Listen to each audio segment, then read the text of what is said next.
Power to the Pod makes its triumphant return here on Locked On Dolphins. Our fan mailbag episode is back. We're tackling all of your most pressing questions here today on Locked On Dolphins. You are Locked On Dolphins, your daily Miami Dolphins podcast, part of the Locked On Podcast Network, your team every day.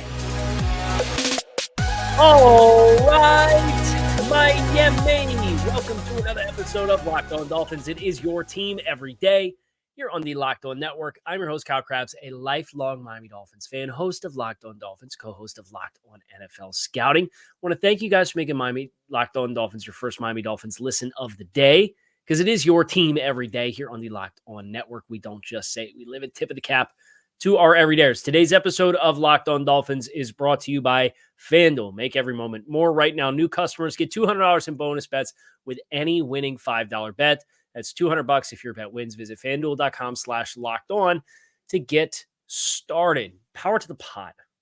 We did some wide receivers yesterday, and let me be the first to say, I heard a lot of you, Kyle, we don't want to draft a wide receiver in the first round. I generally agree, but we're going to do all the positions and tackle all the players in the next month.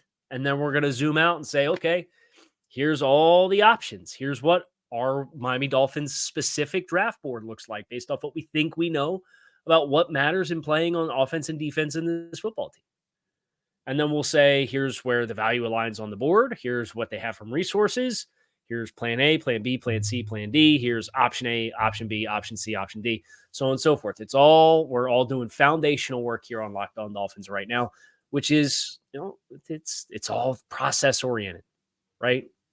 And that's why I try to stay focused on the process the Dolphins undertake, because putting together a football team is a process, and the process doesn't always match the results. I think there's things that Miami is doing that they need to keep doing. I think there's things that Miami is doing that they need to change. I think there's things that Miami's not doing that they probably should do.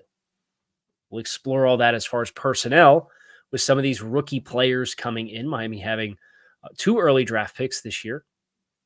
And a lot of your questions I solicited for Power to the Pod were rooted in the NFL draft and the NFL draft strategy and specific players. So I'm going to try my best to tackle as many of those here in the early segment of Power to the Pod as I possibly can. But I wanted to let you guys know off the wide receiver show yesterday, y'all didn't like wide receiver talk. Or some of you did. I think there's a need for a third wide receiver on this team. And depending on what the Dolphins could or could not achieve in free agency, I think it could go away, or it could be even more amplified versus the other needs on the roster. We'll cover them all. The first question I have, if the Dolphins don't get a defensive tackle in the first 2 rounds of the NFL draft, have they sold themselves short? I don't know if they sold themselves short. I do think that would really amplify the issue that this team has with needle-moving players inside. You obviously have Zach Sealer. You have high floor players. You have modest ceiling players. You have some developmental types. You have some boomer bust types.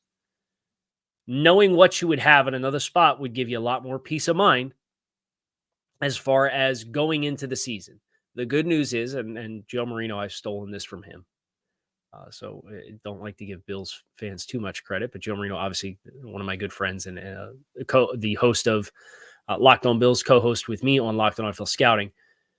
You don't have to have the roster ready to play a game on March 28th, which is today. You need to have a roster ready to play on September 1st.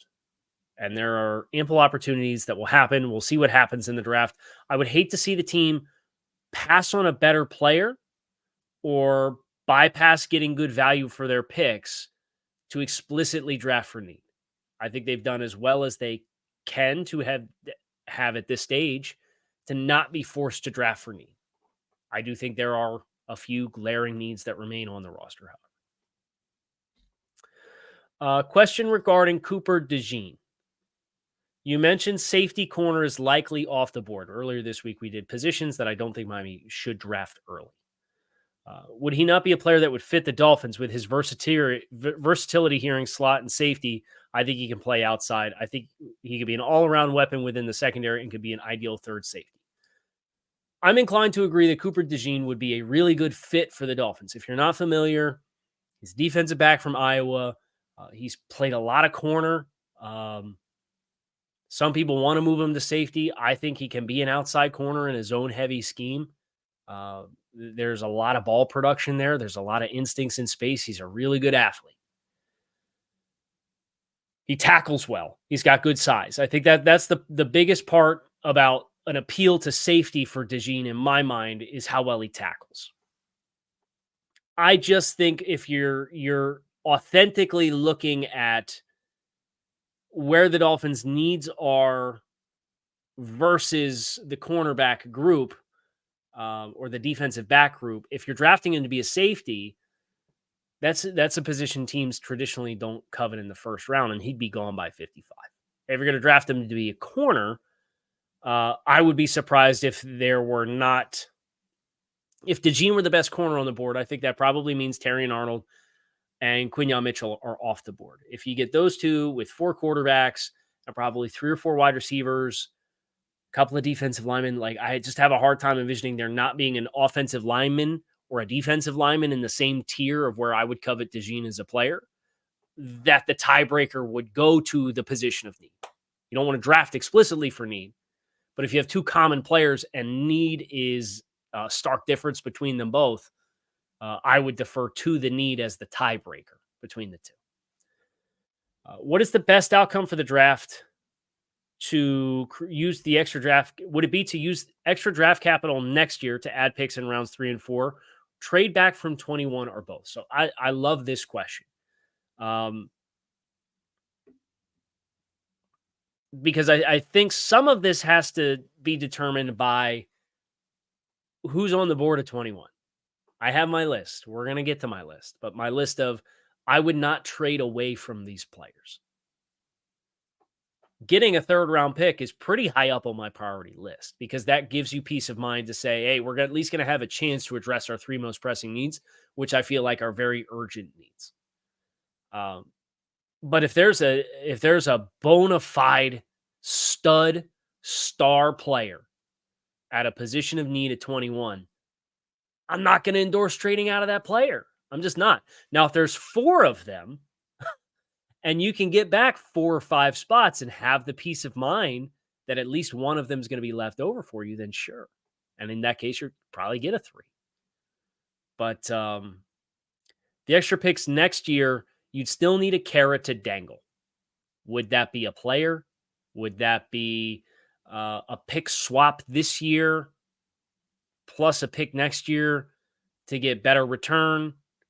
I think the easiest way to facilitate what Miami wants, which is, picks in the top 100 or towards the end of the top 100, right? Where you would presume they would want them because that's where the talent lies in this year's class. I think the easiest way to do that is to move back a few spots from 21, but that plan only works if there's not a handful of players that fall into your lap. And if there's a handful of players that fall into your lap, I would want to stay and pick the player and not turn down a bona fide slam dunk fit at a position of need. Our next question. As Dolphins have a need at wide receiver, how does Brian Thomas, a possible first-round target, compare for the system, and how does he compare to Justin Jefferson when he was coming out of the draft because he was overshadowed by a top 5 pick on the other side? Jamar Chase for Justin Jefferson and Malik Neighbors for Brian Thomas. Brian Thomas is on my next list. I think we're going to double dip today and do 2 podcasts, and the other one will be on big-bodied wide receivers. I'm currently working on the LSU offense. I have Xavier Leggett from South Carolina done. I have Keon Coleman from Florida State done. So that's going to be my next trio of wide receivers that go on a show. So I'm just finishing up LSU's offense as we speak, but wanted to make sure that we got Power to the Pod out in a timely manner for today. He's nowhere close to me for Justin Jefferson. Jefferson was a really refined route runner. His athleticism, for some reason, caught everybody by surprise. People thought he wasn't going to run fast because he was the slot guy, and he looked slow at times next to Chase in the open field. But Jefferson has a much more vast array of impact, where Thomas is a height, weight, speed player. He's a more physically imposing frame than Justin Jefferson, and he's every bit as explosive in the open field. I don't think he's as sudden as Justin Jefferson, and I think his route tree is significantly more limited. I don't think he has as good of hands as Justin Jefferson does either. Brian Thomas, an alarming amount of that production has come in just a handful of roles, alignments, and routes. And that's would be my concern coming into this offense is how vast is your menu of things that you could provide to the Dolphins would be my question there. We have some more draft questions. We also have a Mike McDaniel contract extension question. We have a Liam Eichenberg leap question, all that coming your way here on Locked On Dolphins. So make sure that you stick with us. Say goodbye to buying tickets with stress. Gametime is the ticketing app that is totally committed to finding you ways to save money on tickets. You could see all-in prices that show your total upfront. There's no surprises when you put tickets in your cart. You can go to checkout on your phone with Gametime. They give you complete peace of mind. You can see the view from your seats before you hit buy. And you can buy tickets in just a few seconds on your phone with a handful of taps. Take the guesswork out of buying tickets with Gametime. Download the Gametime app, create an account, and use code LOCKEDON for $20 off your first purchase. Terms do apply. Again, create an account and redeem code LOCKEDON, LOCKEDON, for $20 off. Download Gametime today. Last minute tickets, lowest prices, guaranteed. Our next question is in regards to Dan Campbell and a contract extension. I saw that Detroit extended Dan Campbell's contract. I don't know the particulars, but I would love to see McDaniel get extended as well. I think he's the right guy for the job and should be locked up for more years. I'm frankly shocked that Denver didn't even interview him and went with Hackett. Given McDaniel's history with the Broncos, that was likely his preferred destination. So I think it's not really a question, but an observation. And I would say this for Mike McDaniel, because I know there's Dolphins fans have questions about Mike McDaniel. And there was a whole play calling storyline from Mike McDaniel. And I think if you really boil down, what was Mike McDaniel brought here to do? Mike McDaniel was brought here to modernize the Dolphins offense and to salvage the investment that they made in quarterback Tua Tagovailoa. And that's a whole other conversation that I'm sure people would roll their eyes with. But the point of that being, the Dolphins had committed to a player and had not seen through the vision of building around that player. And teams too often fall into the trap of failing a player instead of the player failing them. And Tua Tagovailoa, the past two seasons has been given a structure and a personnel style and a style of play calling that meshes with his strengths. McDaniel has aced those tests overwhelmingly. I understand the Dolphins have played an extra game in each of the last two seasons, 17 versus 16 versus 14 in the 70s. But the 2023 Miami Dolphins scored the second most points in franchise history at 496. 70 of those came in one game. I get it. But they also outscored the third most, the 1986 Dolphins, by 66 points. And the 2022 Miami Dolphins, amidst the injuries to the quarterback position, scored 397 points. That is the 7th highest point total in franchise history. They have been 11th and 2nd in the NFL in points and 6th and 1st in the NFL in yards. And say what you want about beating up on bad teams versus good teams. It was certainly a stark discrepancy. They certainly need to be more well-rounded. They certainly need to piece it all together so that they can compete more consistently against the late postseason contenders they're going to have to tackle for the team to get to where they want to go. There's no question. But even old teams of the Dolphins that beat up on bad teams and couldn't beat good teams, they didn't score points and move the ball like this. They didn't run the ball like what the Dolphins ran the ball like last year. Some of that's talent, but that's what Mike McDaniel was brought here to do, was to modernize the Miami Dolphins offense, be a leader of the locker room, be a calming presence that collaborates with the front office on building a football team with a united vision. They've done that. And say what you want, they won 20 games the last two seasons. I forget 7-9 forever or 6-10 forever.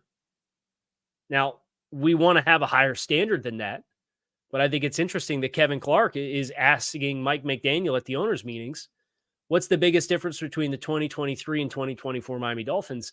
And Mike McDaniel references the idea of paying your dues and the calluses that come with working to being a perennial contender and the hardships that you have to go to. And teams generally, that is a truth. Teams have to go through hard times, right? So we're right around WrestleMania for our wrestling fans. Dusty Rhodes talk about hard times, right? The Dolphins have gone through some hard times. But the last few years has been a different kind of hard times that as you grow through, it puts you in a position where you know how to push the right buttons at the right time of year to make sure you get into the dance and you can compete and you can contend. And they're on the verge of doing that. And I don't think that should be overlooked. So I generally agree, Mike McDaniel.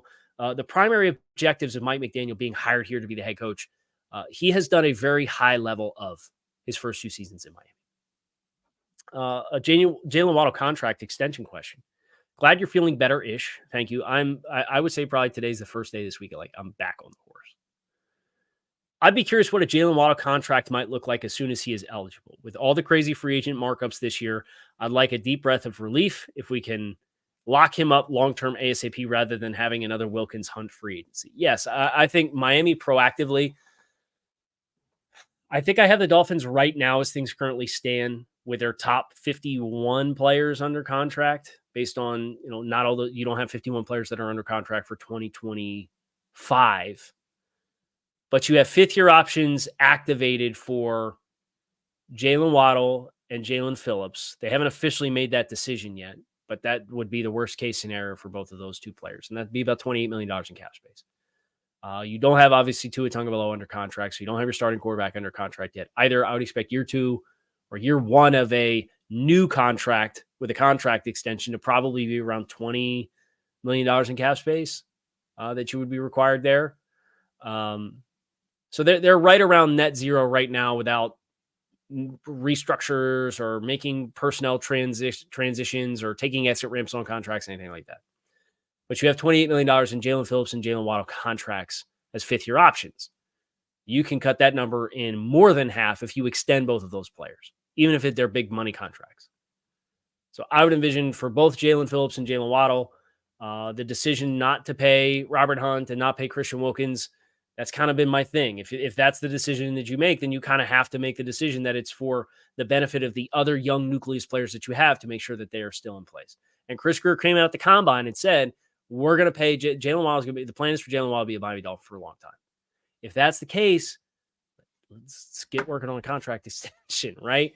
And a contract extension for Jaylen Waddle is probably in the ballpark of it's over probably $25 million per season on average. How that aligns with Tyreek Hill, is there still room for overlap? Do they only have budget for one big money contract player? Is that why they haven't touched Tyreek Hill's contract as far as restructuring it because of the implications of 2025? I don't know. But I would be prepared, be mentally prepared. And I think Jaylen Waddle, I'll say this for Jaylen Waddle. I think he is every bit as physically talented as necessary to become the Tyreek Hill presence in the offense if you put him in the position to do so. I think if Jaylen Waddle was the primary pass catcher and Tyreek Hill left tomorrow and you got a talented young player, presumably on a rookie contract at wide receiver, to be the 2, I think Jaylen Waddle would put up Tyreek Hill numbers. I do. I genuinely believe that. Because there's not a lot of players that I have a higher level of confidence in their physical ability and what they're capable of than Jaylen Waddle. So if you can get that for 26 or 27, when you gave Tyreek 30 and you're getting a younger player with less off the field circus stuff, that's a no-brainer for me. You pay that contract. Get it done. I understand the Dolphins have invested into their offensive line, but it doesn't seem to be the commitment of, say, the Chiefs in 2021. Don't allow the offensive line to be questionable in any way in the season. I understand you can't account for 4 starters missing, but I'm hoping I make I'm hoping it makes sense here. I don't want to but with this unit. And the first part of that question is, why don't teams like the Dolphins learn from the best teams in the league when it comes to addressing the line of scrimmage, specifically the offensive line? I guess the exception that I take with the analogy for the 2021 Chiefs is, they paid what? Joe Thuney, a big money contract there that offseason.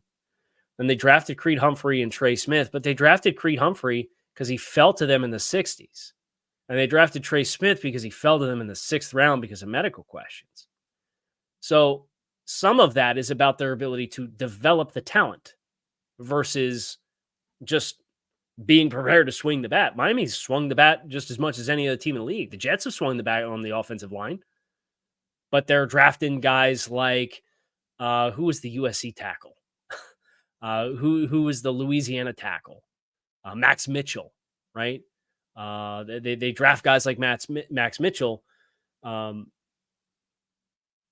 They don't have the stability to stay in front of the departures, and they don't have the stability in the coaching to consistently give the same message so that the talent can gel. I think that's Jeff Stoutland's been in Philadelphia how long? Offensive line coach. Dante Scarnecchia with the Patriots. They routinely replaced offensive linemen because they had supreme consistency with their offensive coaching and their offensive scheme and stability. That is a spot, and I generally agree with you, there's no such thing as too many investments in the offensive line. Now, I think San Francisco is maybe the extreme example of, well, we have our dude in Trent Williams, we're going to pay the other contracts elsewhere, and we're going to work around it because we are a timing-based offense and we like to get the ball out quickly. But I think that cost them in the Super Bowl. There's only so far that can take you. It bit them against the Ravens in the regular season when the Ravens steamrolled them the week before they steamrolled Miami. And then it bit them in the Super Bowl. So, but some of those teams, consistent front office, consistent coaching staff, consistent message, consistent identity of who they want to be as a football team, that duration allows you a certain level of grace to develop talent, especially in the offensive line, where it is so dependent on chemistry with the players and understanding in 5 sets of eyes, seeing things exactly the same every single play based on the concept you're trying to run. Miami has not sniffed that. But Kansas City 21, just to use that as the example, kudos to them. They took the player that the league was foolish enough to have questions on and let fall into their lap. Although for as many questions as Dolphins fans have about Connor Williams and his snap issues, Creed Humphrey has every bit as much the same snap issues that Connor Williams does. And then Trey Smith had I believe a heart condition, blood clot condition that allowed him to fall to the 6th round. Liam Eichenberg Leap and a few more of your questions coming up next here on this episode of Locked On Dolphins, so stick with us. Say goodbye to busted brackets because FanDuel lets you bet on every single game of the tourney. Whether you're betting on a big upset or you're betting on a 1 seed, it's time to go dancing with America's #1 sportsbook. Right now, new customers get $200 in bonus bets with your first $5 bet that wins. It's $200 to use on point spreads, money lines. You can even pick who is going to win it all. Visit FanDuel.com/lockedon to bet on college hoops until they cut down the nets.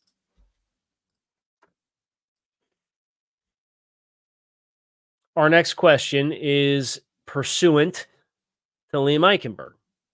Do you think Liam Eichenberg can and will develop in year 4 like Austin Jackson did last year? Probably not. The safe assumption is never going to be that extreme of a leap. Although it's hard to say what Austin would have looked like in year 1 of the system, which was the first year that Teron Armstead kind of came in as a mentor to the offensive line. Because he was hurt as early in the season as he was, and we didn't perceive it to be a loss because Austin Jackson to that point had been nothing short of inconsistent. I would say Liam already showed some signs of growth. I think you would continue to see incremental growth from Liam Eichenberg. The question would be, does he have a spot that he lands in that would justify a new contract? And I think he can eventually, I think the ceiling for Liam Eichenberg is probably like a Daniel Brunskill type player. Daniel Brunskill, if you remember, was a player that signed in Tennessee, had some success in San Francisco. So there was some familiarity with with the scheme. But he came into the league as kind of a non-heralded player. He got his first meaningful playing time in 2019 as a 25-year-old, starting 7 games at right tackle. And then he plays at right guard and plays at center. And then he moves to Tennessee in free agency and gets a decent-sized deal and has played a ton of football. I think that's probably the ceiling for what that player is, which would be an adequate level starter. I still think he's got a ways to go to get there, though. And for him, the hard part is Miami's going to have to make a decision on his contract sooner rather than later because he's in the last year of his deal. And thanks to the playing time in his first 3 years in the league, he got a boost in pay based off of his initial rookie contract. Next question. You might have addressed this already, but which guys would you absolutely not trade down from 21 for? So we've alluded this. I haven't revealed the list yet. There are 2 to 3 that would feasibly be there at 21 that I wouldn't pass up. I would definitely take, this is quoting the question. I think that's important. I would definitely take Troy Fautanu and Byron Murphy II. I might stick and pick Graham Barton too. Your thoughts? 2 of those 3 players are on my list. I think my list is probably about 8 players long. 2 of those 3 have made the list. I'll let that be the spoiler for the mystical do not trade down from list. One just snuck in. Good stuff. This one literally just came as I'm recording. If Miami chooses to trade down in round 1, what is the likely compensation that is realistic to get in exchange for trading down? So this, going back to, we're now back in this draft strategy bucket. How far do you want to go? Do you want to go down 4 spots? Because you probably get a 3. You might get an early 4. How stark of a run went on corners or pass rushers? Is there a team that's desperate to get the last of a guy in a tier? Do they have a bevy of draft picks? Maybe you get a 3 and a 3 next year if a team's super desperate. But if you want to get out of the first round altogether, you probably get a 2, a 3, and probably a future 2 or 3 as well, depending on how far out of the first round altogether you go. You'd have to really go back to get a 1 next year. And I don't think I'd be on board for that. I would love to get a 1 next year, but not at the expense of trading down to like 45. I think that's too much of an opportunity cost in a draft class that has talent that's meaningful and can really contribute to your roster this year in a number of spots that are kind of dire pressing issues. We'll sneak what? We probably got time for 2 more. Question, what player would be the Charles Harris pick Miami could make? Someone you'd be upset if they took in the first. So if you're not a long-term listener, you maybe haven't heard this story. 2017, I was doing the draft with Joe Marino at FanRag Sports, and we were in Arizona together. And we were leaving the hotel, going down the elevator to go to the office to get ready to do the live stream that night or whatever it was. And he asked me straight up, he said, Kyle, who is your doomsday scenario pick at 22? I said, Charles Harris in the elevator. The immediate answer immediately came out of my mouth. So that then became the fun follow-up was we're on the air and that pick happens. And it was such a gut punch in real time because it was a player that I never really saw it with. The testing wasn't there. The scheme at Missouri at the time was very wide 9, just get in there and create chaos. Wasn't a lot of nuance to how he rushed the passer. Now, give it to Charles Harris. You give him a little bit of time. His play, at least in Detroit, has splashed a little bit where he certainly hasn't lived up to the expectations of when he came into the league, but he did have 7.5 sacks with Detroit in 2021. Now, the last 2 seasons combined, he's had 2.5. So I think that may be one of those instances is they are who we thought they were with Charles Harris. Ask me that question again in 3 weeks, and I will have an answer for you. I would say that. And our last question today.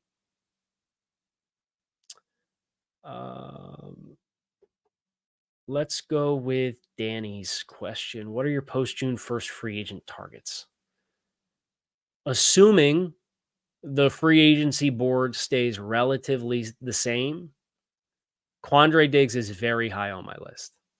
I think you look at the free agent group that's still available and the positions where there's still talent that exists is the safety spot where you have Justin Simmons and you have Quandre Diggs. I think Diggs would be a phenomenal complement to Javon Holland and would free Jordan Poyer up to be the complementary safety that I think he's probably best served to be. Justin Simmons, I think, would free up Javon Holland to move around a little bit more. But I would want Javon to kind of be the stalwart and Diggs to be a complementary player as another really good tackler. So I think safety is a spot that has a lot of talent that's still available to it. Wide receiver is a spot that still has some talent available. I wouldn't be over the moon. Depending on the price point, I could see the vision for both Michael Thomas or Odell Beckham. I just would not want to break the bank with any significant money for either one of those players. And then I think maybe an edge rusher, depending on what happens with some of your other veterans that are still left out on the board. Clowney obviously signing in Carolina with a big dollar contract, another strikeout for the Jets in free agency, which is just things you absolutely hate to see. It's a real shame. But is there a veteran pass rusher that would make some sense depending on how the draft goes and how much more draft capital you're able to add? So as far as adding a veteran player, I'd like to get a wide receiver if there's one where the dollars make sense. I think a safety is a really boom opportunity if the guys that are on the board right now stay on the board. And then I think edge rusher is the one that makes the most sense to kind of get closer to the starter training camp and get a feel for where your guys are at. That is going to do it for us here on this episode of Locked On Dolphins. It is your team every day. We got a doubleheader coming today. We're going to do some wide receiver talk coming up a little later today. So you can find that, as you can find all of our shows on YouTube or wherever you listen to your favorite podcast. Make it a great rest of your day. Hope to talk to you all again very soon. Fins up.